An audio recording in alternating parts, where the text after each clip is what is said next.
Bibigyan ng panahon ang pamilya ni Mary Jane Veloso upang muling makasama ito ngayong holiday season gaya ng naunang naipangako ng mga otoridad.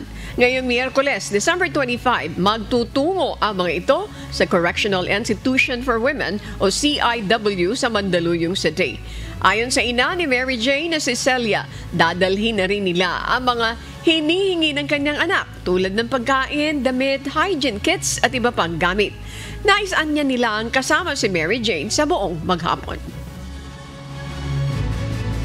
Pagdating ng mga pamilya kong galing na Nueva Ecija, mga 7 Pusuro o 8, diretso na po kami sa kulungan. Maghapon po kami. Ay, bibigay ko lang po sa aking anak. Akap at halik lang po. Ayun po, 4 na kapatid ni Mary Jane, 2 anak ni Mary Jane, kami ni tatay, saka po 5 yung kapatid ko, mga pamangkin po, saka apo.